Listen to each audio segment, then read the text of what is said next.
इस पूरी डील पर बातचीत करने के लिए हमारे साथ कार्यक्रम में शामिल हो रहे हैं ग्लोबल बाज़ारों के भी और हमारे बाज़ारों के भी जाने-माने एक्सपर्ट अजय बग्गा साहब। बग्गा साहब, स्वागत है आपका। आहा! एकदम भारतीय लग रहे हैं सर आज आप। सर ये बताइए कि ये ट्रम्प साहब को क्या घुट्टी पिलाई है मोदी जी ने कि न तो मोदी जी यहाँ से वहाँ गए, न ट्रम्प साहब वहाँ से आए, फ़ोन पर ही काम हो गया एकदम। जी, और ये मैं कहूँगा अहम भूमिका जो नए एम्बेसडर आए हैं ना अमेरिका गौर के साहब। सर्जियो गोर, उन्होंने निभाई है अनिल जी, क्योंकि वो इनर सर्कल में है। उनके पास ट्रम्प का हेयरिंग है तो ट्रम्प उनकी बात सुनते हैं। ये क्या बदला आप पूछ सकते हैं भाई, पिछले फरवरी से अभी लेकर ये तो बातचीत तो चल रही थी, फॉल्स स्टार्ट आ रहे थे, क्या बदला? ये यूएस एम्बेसडर बदला जो ट्रम्प के इनर सर्कल में है, वो लेके गए, बातचीत करवाई। जयशंकर साहब अभी उधर ही हैं। बोला कि भाई ये देखो ठीक ठाक लोग हैं, इनको ऐसे मत करो। इनका एनर्जी सिक्योरिटी के कारण रशियन तेल खरीद रहे थे और चीन इनके ऊपर बैठा हुआ है। आप बताइए इनके पास क्या विकल्प है?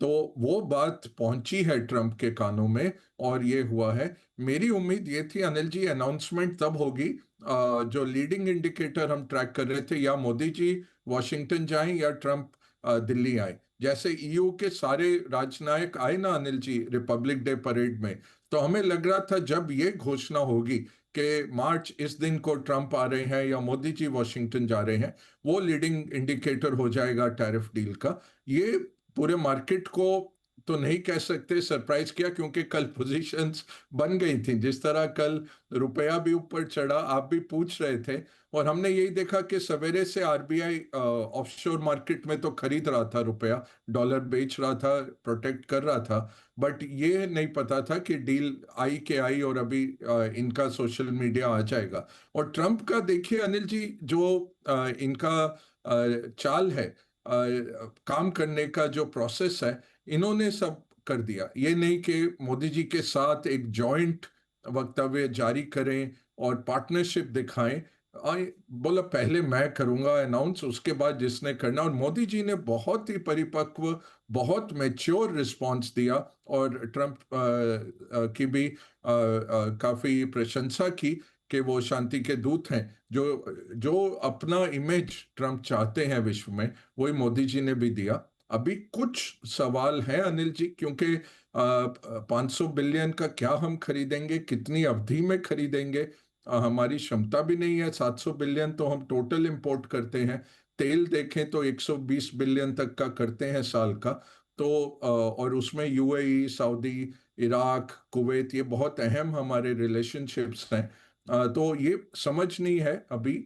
बट ये जो बैक चैनल से कल रात में मैं एक कोई बैचमेट हैं जिनसे बात कर रहा था, वो यही कह रहे थे कि सब कुछ तैयार था, 2 महीने से तैयार है, ट्रंप के डेस्क पे पड़ा था। और जो ये पीटर नवारो हैं, ये सब अलग जो इंडिया के अगेंस्ट हैं, ये लोग नहीं होने दे रहे थे। तो यही बोला जा रहा है कि ये एम्बेसडर जो नए आए, उन्होंने इसको मुहिम की तरह लिया और ट्रंप को समझाया। और फिर मैंने पूछा कि क्या निकलेगा इसमें से? कह रहे थे सब कुछ तय है और अनाउंसमेंट हो जाएगी। तो अब देखते हैं अनिल जी वो कितनी खबर पक्की है। ये जैसे आप सोर्स बेस्ड करते हैं, ये मैं डिस्क्लेमर दे दूं कि सोर्स बेस्ड ही है। तो ये नहीं है कि कोई व्हाइट हाउस में बैठा हुआ है जिसको दिख रहा है। हमारे बट साथ रहते हमारे साथ इतने रहते थे, आप एक अच्छे पत्रकार भी बन सकते हैं एकदम। लेकिन क्या है, आपकी उम्र पत्रकार वाली है नहीं, आप एडिटर ही बनेंगे, मैनेजिंग एडिटर के ऊपर, मतलब मेरे ऊपर एडिटर अनिल इन जी, चीफ। अनिल जी आप साथ में बिठा लेते हैं, इतनी इज्जत देते हैं, वही हो जाता है। कल अरे गरवारे क्लब में था, जी जी मुंबई क्रिकेट जी। एसोसिएशन, सब लोग आके अनिल जी को जरूर कहिएगा क्या हम सुनते हैं। आपके पुराने दोस्त भी थे, अशोक जैन जी थे, अच्छा, कांदे क्या बात है। वो, और ऐसे ऐसे बुलियन ट्रेडर के यहाँ यहाँ से सब लोग यही कहते हैं आपको देखते हैं, अनिल जी को देखते हैं, उनको जरूर कहिए, बहुत मजा आता है। जिस दिन नीचे भी खबर होती है फिर भी वो हंसा देते हैं। तो ये जो है ना अनिल जी, हमारा पूरा जो आपकी पकड़ हो गई है जी लोगों के दिलों पर, वो बहुत जबरदस्त है। कहीं भी हम जाते हैं, किसी भी सेमिनार पे, उस दिन बैंगलोर में सीआईएसएफ वाला रवि सिंह जी करके थे, उन्होंने बोला सर आप वही हैं? मैंने बोला पता नहीं कौन है, बट वही है। अगले ने, आप अनिल सिंघवी जी के साथ आते हैं? मैं बोला हाँ जी वही है। तो नहीं हमारा नाम ना जाने, बट आपको जरूर जानते हैं, नहीं और आप नहीं साथ में बिठा लेते हैं, बहुत इज्जत अरे सर अफजाई, नहीं बिल्कुल बहुत हाँ खुश। लेकिन हाँ बाकी तो सर ये पूरी आपकी काबिलियत है आपकी नॉलेज है लेकिन एक चीज़ की क्रेडिट तो जरूर लूँगा सर मैं और आपको बोल के लूँगा बग्गा साहब का जितना पूरा करियर रहा है जितनी उनकी नॉलेज है उसको सबसे पहले मैंने पहचाना है ये मैं ज़रूर इससे क्योंकि एक दो बार कभी बग्गा साहब से ऐसे ही इंटरव्यू किया होगा मैंने एक आध सवाल कुछ उन्होंने एक दो डेटा ऐसे खोज है मैंने कहा हैं ये डेटा इनके पास कैसे आया फिर एक आध दो बार और मैंने ट्राई किया जहाँ जहाँ ट्राई किया बग्गा साहब तो एकदम फिर पता चला मैंने कहा कि भाई ये तो एनसाइक्लोपीडिया है पूरे घूमते फिरते विकीपीडिया क्या नहीं है तब मैंने कहा भाई ये है आदमी जो ग्लोबल मार्केट्स में इंडिया में इनसे बड़ा एक्सपर्ट कोई है नहीं और ये मैं दावे के साथ कह सकूँ अगर किसी को लगता है कि वो इंडिया में बग्गा साहब से बड़ा एक्सपर्ट है तो आके मैं शास्त्रार्थ करवाने को तैयार हूं, मैं एंकर करूंगा दो को बिठा के और मुझे पूरा भरोसा बग्गा साहब जीतेंगे तो बिल्कुल तो इसलिए मतलब जिस लेवल की नॉलेज और जिस लेवल की अंडरस्टैंडिंग आप रखते हैं सर वो तो काबिल तारीफ है इसमें कोई डाउट ही नहीं बग्गा साहब जो बड़ी चीज़ अब देखनी है वो ये कि डील की डिटेल्स क्या हो सकती है अभी तक सामने नहीं है लेकिन क्या खास बातें ऐसी है इस डील की जो बड़ी इंपॉर्टेंट होगी जिस पर हमको नज़र रखनी है सबसे अहम बात जो है अनिल जी, हमारे स्ट्रेटेजिक इंटरेस्ट में, कि क्या हम रशियन तेल लेना बंद कर देंगे। जो 4.5 मिलियन बैरल हम दिन के लेते हैं पूरे विश्व से, उसमें से 1.5 1.8 मिलियन बैरल रशिया से आ रहे थे, और अभी डिस्काउंट बढ़ गया था, तो जो हमारी वेटेड बास्केट होती है उससे $10 कम पे हमें मिल रहा था रशियन तेल।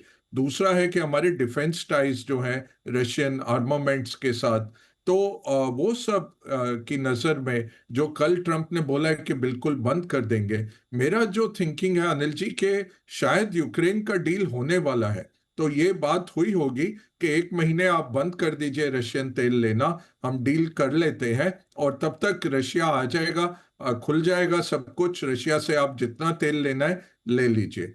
दूसरा, जो लोग कह रहे हैं कि वेनेजुएला से भारत खरीदेगा तेल, तो वो बहुत सारा उनका जमा तेल है, 2.5 3 बिलियन डॉलर्स का तेल है, या टैंकर्स में विश्व भर में।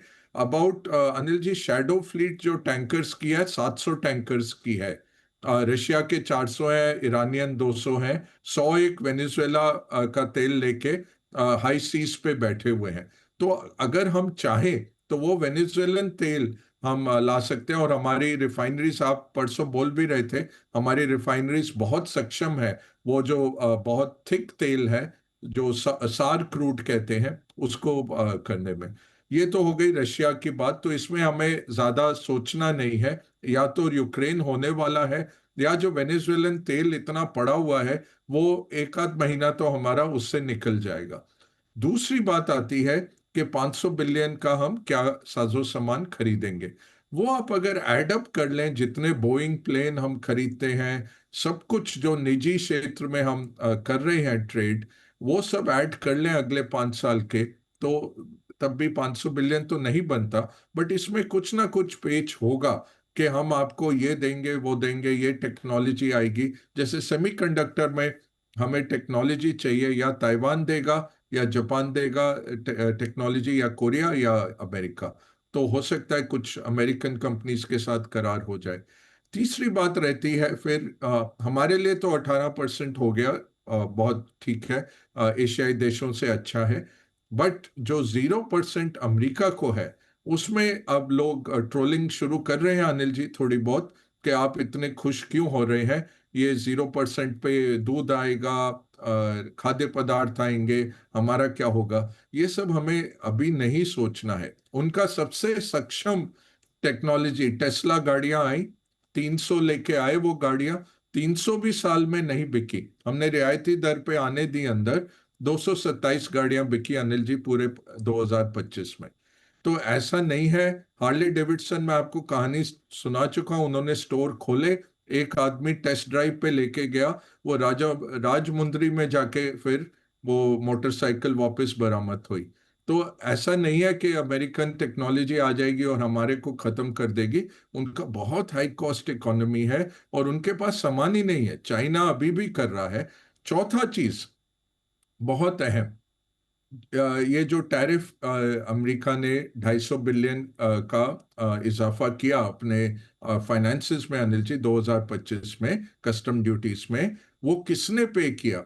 जब इन्होंने जर्मन कंपनी ने देखा सारा 25 लाख ट्रांजैक्शंस को उन्होंने टटोला और देखा, 96% वो टैरिफ पास थ्रू हुआ अमेरिकन कंज्यूमर पे अनिल जी। 4% सप्लायर या बीच की सप्लाई चेन ने लिया, 96% अमेरिकन उपभोक्ताओं ने ज्यादा पे किया। तो हर्ट कौन कर रहा था? अमेरिकन कंज्यूमर कर रहा था। इलेक्शन किसके आ रहे हैं नवंबर में? अमेरिका के पार्लियामेंट के इलेक्शन आ रहे हैं। पांचवी और आखिरी बात, जो इन्होंने कहा है नॉन टैरिफ बैरियर्स हटाए जाएंगे, टैरिफ बैरियर्स, तो इसमें काफी बात हो चुकी है। एक साल था हमारे पास, पिछले फरवरी से बातचीत चल रही थी। तो घबराना नहीं है कि जीएसटी क्या होगा, ये सब क्या होगा। इस तरह से जो आप इंस्पेक्ट करते हैं अमेरिकन इंपोर्ट्स को, क्या आप इंस्पेक्शन बंद कर देंगे? वो लो हैंगिंग फ्रूट में पहले जाएंगे और बाकी चीजें वर्कआउट होती रहेंगी। और ट्रंप इतने मर्क्यूरियल हैं, ऐसा नहीं है कि ये खत्म हो गया। आप देखिए कोरिया के साथ क्या किया। कोरिया के साथ जुलाई में करार हुआ, अक्टूबर में साइन किया, फिर एकदम से फरवरी में जनवरी के एंड में ट्रंप ने बोला मैं 100% लगा दूंगा। आपने अभी तक इसको पारित नहीं किया पार्लियामेंट में, तो कोरिया ने ऑल पार्टी मीटिंग करके जल्दी से बोला भाई इसको पास करो। तो हमारा अभी पहला पड़ाव आया है, इसको अभी डिटेल्स आएंगे, साइन होगा, उसके बाद इम्प्लीमेंटेशन पे आएगा। उस बीच में आप ऐसे ट्रुथ सोशल पे ट्रंप के मर्क्यूरियल बयान देखते रहेंगे। बट ये है कि मार्केट अब पचा लेंगे। बड़ा स्ट्रैटेजिक चेंज क्या हुआ है कि भारत एक मात्र देश नहीं रह गया 50% पे प्यूनिटिव टैरिफ पे, जो बिल्कुल ही लॉजिकल नहीं था। हमारा रशिया से कितना ट्रेड है अनिल जी साल का? $63 बिलियन। चीन का रशिया के साथ कितना ट्रेड है? $245 बिलियन। चीन का कभी नाम नहीं लिया, बट कहते रहते थे भारत तेल खरीदता है तो यूक्रेनी बच्चे मर रहे हैं। और भारत बिल्कुल फिर बोलता था कहां से, हम कहाँ हैं? और साथ में टर्की है, साथ में यूरोप खरीद रहा है, अमेरिका यूरेनियम खरीद रहा है बिलियंस ऑफ डॉलर्स का रशिया से। हम्म, उसकी कभी बात नहीं होती थी। ये ठीक हट बात गया है। अनिल जी, ये सेंटिमेंट पॉजिटिव है। बिल्कुल ठीक बात है।